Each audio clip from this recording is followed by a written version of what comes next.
All right. So you know this is Trip, and thank you for subscribing to the new channel, which we've moved on to Anonymous Scribes. And this is the kind of work that we're going to put in. Now, as you can see here, again, I don't have live stream capabilities until I get to a certain point, just like on my other page where I had over 4,800 subscribers, but that'll come in due time. So right now, I can't really flip the screen or do any of that kind of fancy stuff while I'm doing this event here. So this comes from the Michigan courts. It's actually courts.mi.gov. As you can see, it's got that false seal.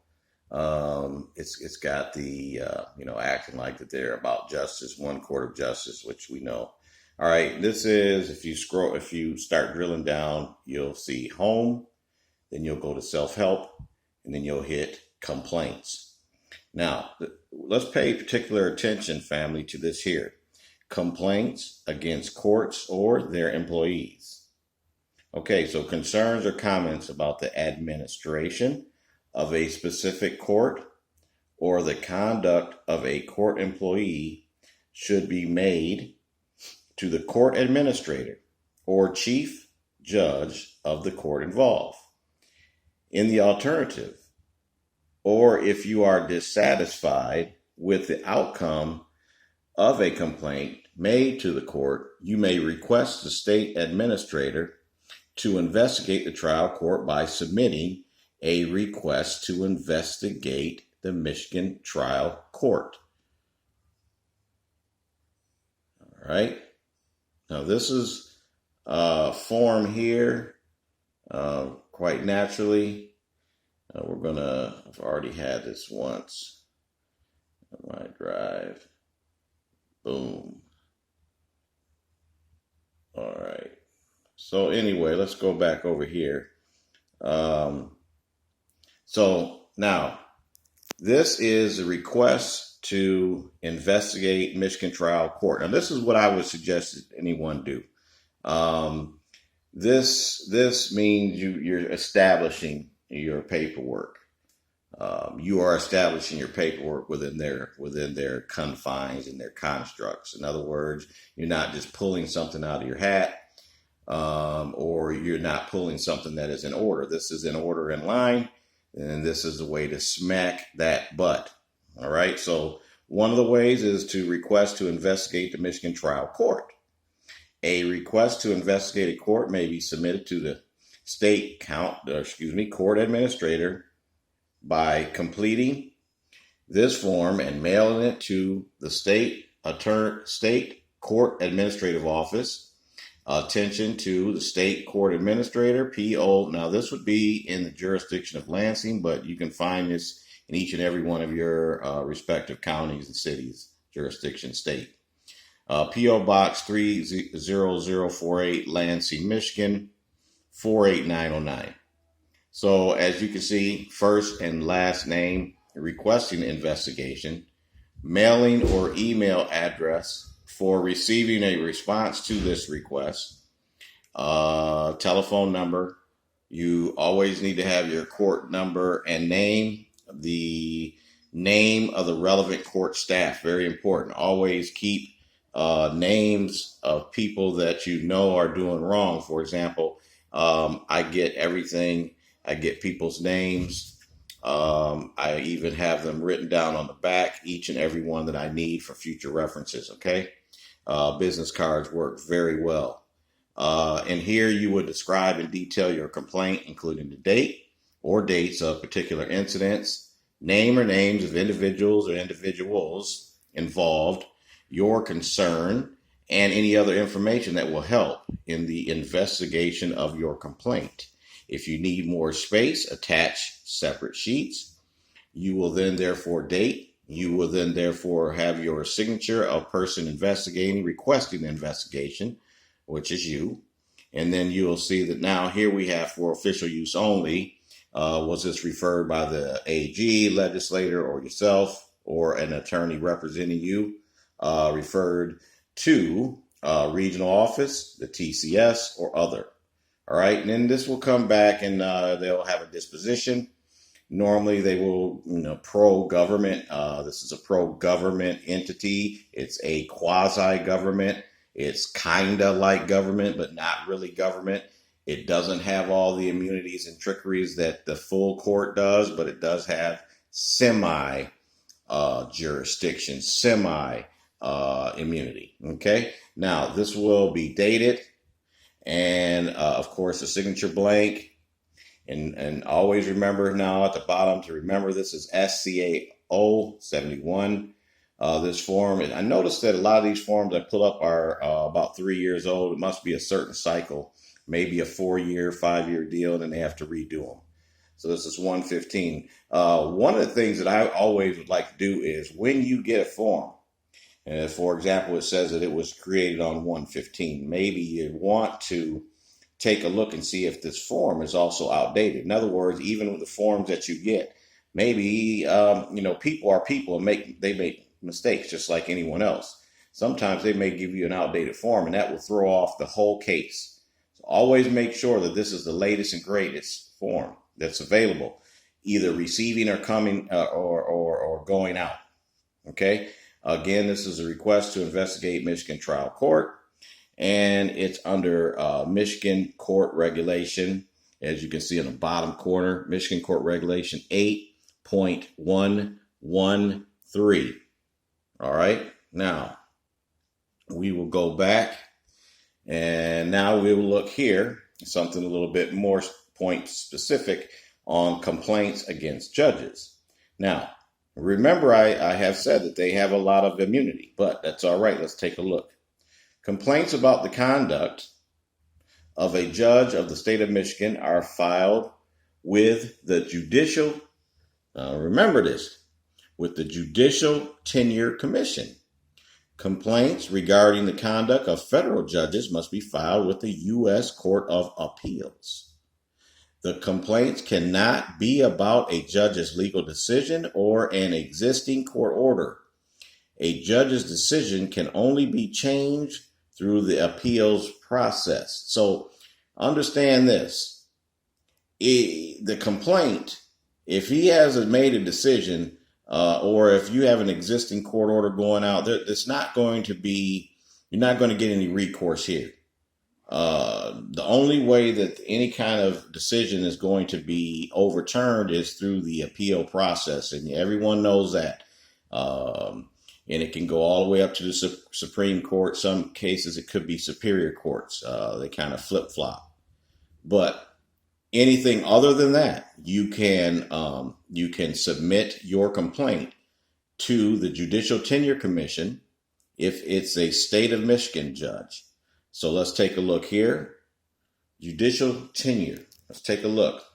So this is from the JTC Court Michigan .gov. So let's take a look. Now, as you know, if those that can remember, right here, this building that you saw the first picture of, and now any other picture subsequent, is a building that I filmed that showed the pillars of everything outside. It had all of the tenants and the banners of right here. It has, that equality and fairness, but it has nothing about love. So if we look on that site, you'll see how to file a grievance, and you will also see a place called a complaint process. All right. So what you want to do is click on how to file a grievance. Now, the following are general guidelines relating to the commission's investigation. You may wish to review the complaint process and frequently answered questions, which may be accessed through the homepage for additional information relating to the commission's procedures. Anyone can file a complaint against a judicial officer in Michigan. Just click on the Request for Investigation form and instruction tab at the left to be directed to the page which contains the form. You will then have to click on Request for Investigation in the body of the text to open a PDF version of the form. Please note that only judges, magistrates, and referees who serve in the Michigan State court system fall within the jurisdiction of the commission. So it may not act concerning federal judges, right? Because remember, that was the second paragraph. Administrative law judges, okay, and attorneys. Further, regardless of the resolution of the matter, the commission, now this is very important, the commission will not return or photocopy materials that are provided to it by the grievant or produce documents that are otherwise obtained in the course of the investigation process. The grievant, which is you, should maintain copies of the materials submitted to the commission. Now, this is something that's very important because a lot of times people will forget, especially in the emotions while everything's boiling up. You know, you're there and you got your original, and you want to prove that you got your original copy, and you're there, and now you're like, basically you slamming it on the counter. Here it is, I got it. Now, I got it. Now remember that aha moment, you release that paperwork, and that's your original. They're never going to give it back to you again. They will take file claim of that said document, and then they will do what the hell they want to with it. Understand that. And you don't, if you can remember, Harvey talked about this with his original, I think, authenticated birth certificate. Remember that they will capture and copy this stuff, and then they will use it and abuse it. So just always do stuff, and then you give them said copies of it. Always keep your originals.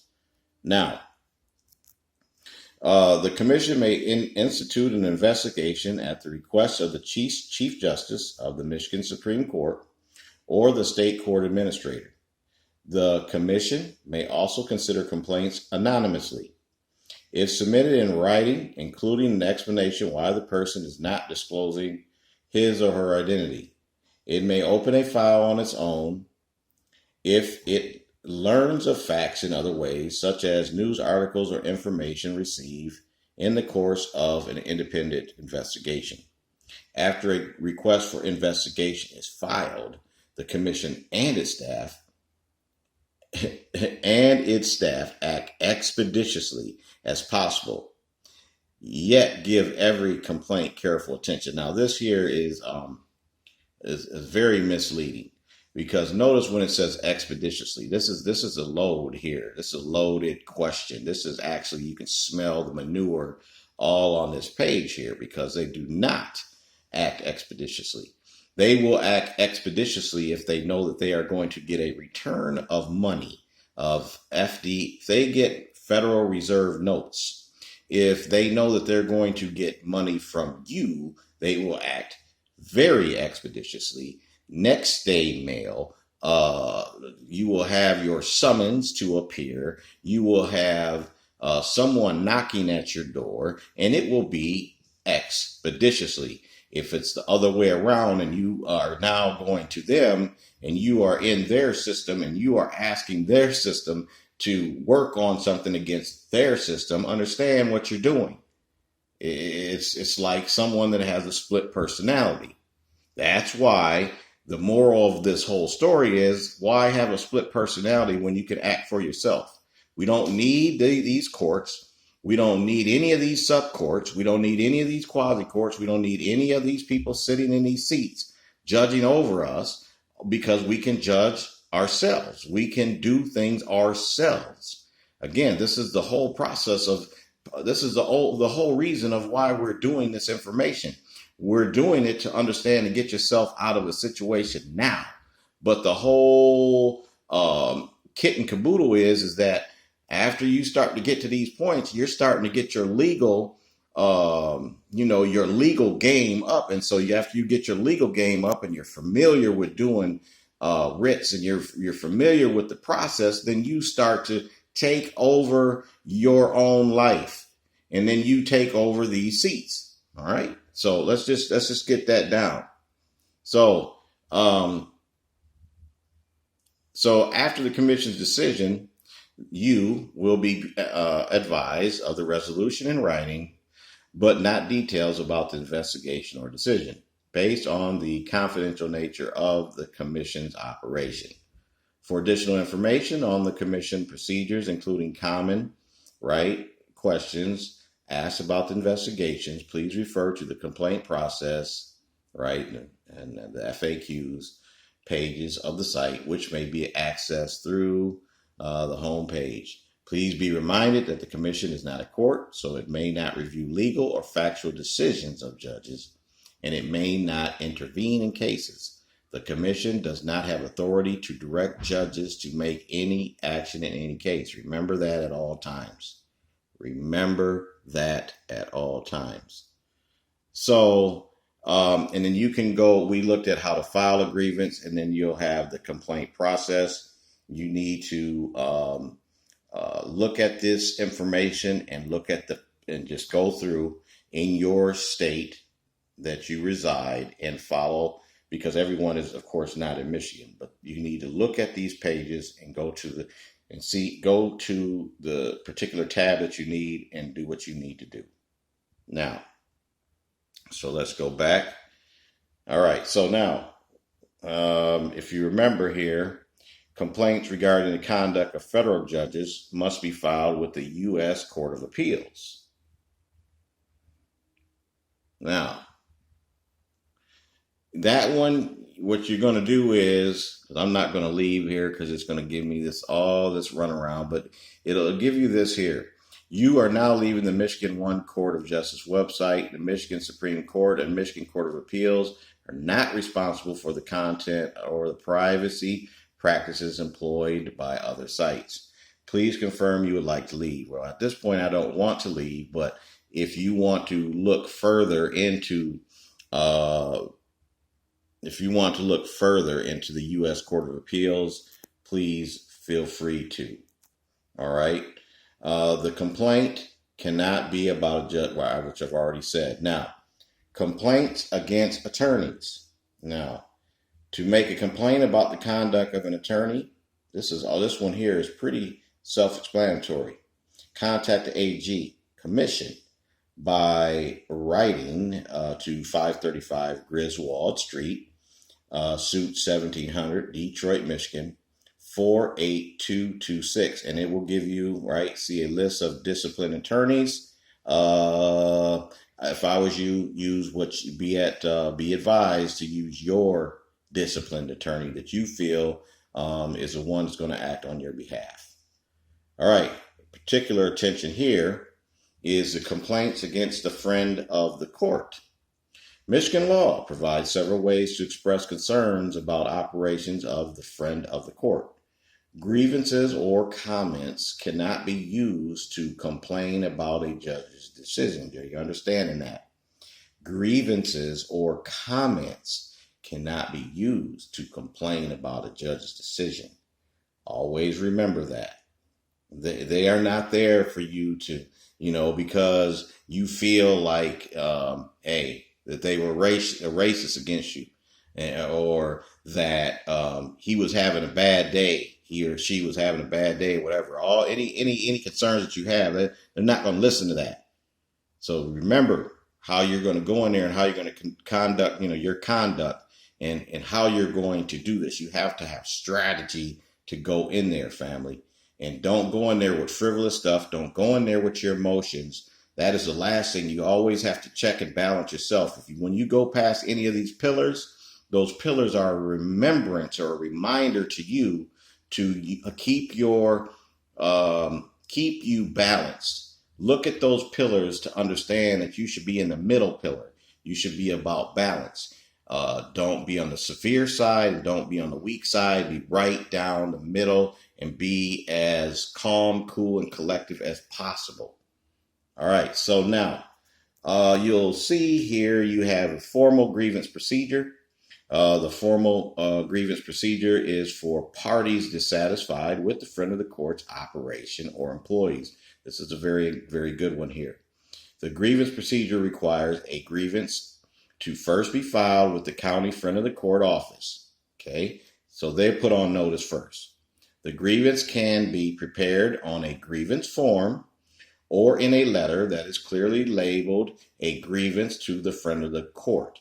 The friend of the court must respond to the grievance within 30 days. Now, I would advise you strongly to use the actual necessary form that is provided, because if you use something else, I'm just going to tell you, in certain counties, I won't say that in all counties, but in the county that I dealt with, in Berry County particularly, you send them a letter like this and they will claim like they never got it, or that it was an improper letterhead, or that it did not meet said requirements. So if they're asking for a certain prepared grievance form, click on it.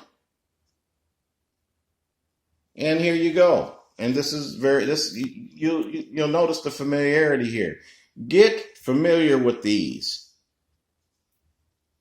So here you have the original goes to the friend of the court and chief judge, right? The first copy goes to the grieving party with response.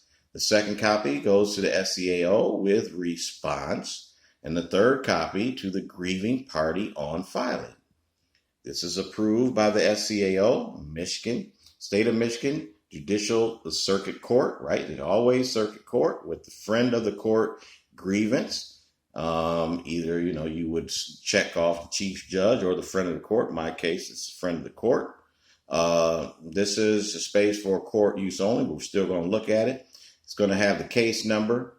Always look at everything, grievance number and date received. If any of this stuff is incorrect, it's just like your teacher in school.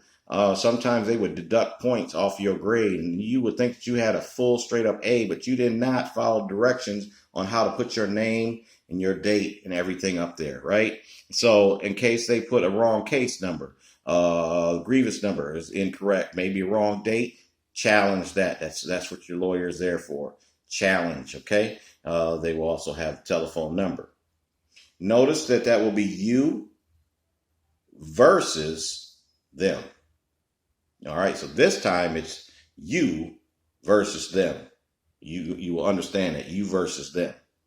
The county that it's in, and that the grievance is about. Is it about an employee or employees, or is it about the office operations? Okay. Then you'll find a section that talks about the statement. This is a statement part, and I believe this, if you run out of space, this is where you add on. You can continue on with that. Date. When you're doing this grievance, keep it as clear and concise as possible. A judge does not want to sit there and read a 99-page book report. They want your stuff to be clear and concise and to the point. Use as direct legal terminology as you know, or if your attorney is doing that you feel and trust, then he or she will already know what to do. But if you're doing it, make sure you're clear and concise. Again, date, your telephone number, signature.